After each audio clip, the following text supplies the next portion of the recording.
In today's video, I'm going to teach you how to cancel your subscription with ease, ensuring you understand each step of the way. First, let's go ahead and start by navigating to the account and settings area. You'll want to look for the gear icon, which is typically located at the top right corner of your dashboard. This little gear is your gateway to personalizing your account and handling everything from settings to billing. Once you've clicked on that gear icon, a new menu will appear, usually offering a range of options to help you manage your account. What you need to focus on here is the section labeled Billing and Subscription. This is where you'll find all the details about your current subscription, including the plan you're on, the charges, and the renewal date. It's always a good idea to review this section briefly just to make sure you have the correct context for the subscription you are about to cancel. Now, moving on, you should see an option there that says Cancel Subscription. Go ahead and click on this. It's important to note that clicking here doesn't immediately cancel your subscription, so no need to worry about any instant changes. Instead, this triggers the process that helps you through making an informed decision.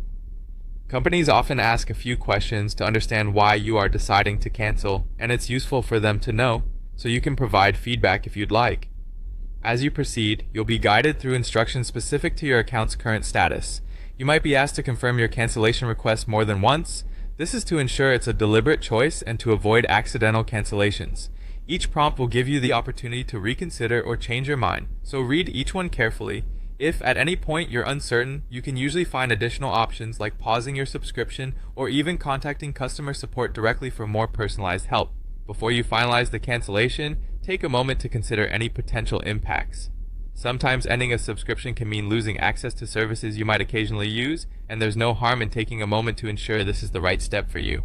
Once you are satisfied and have followed through each confirmation screen, your subscription will be set to cancel according to the billing cycle, typically at the end of the current period for which you've paid. And there you have it, a complete guide to canceling your subscription. By following these steps, you can ensure that everything is done correctly and that you're not charged for a service you no longer wish to use. Remember to check for any confirmation emails once the process is complete. Thanks for watching, and if you found this guide helpful, don't forget to subscribe for more videos that empower you to take charge of your digital life.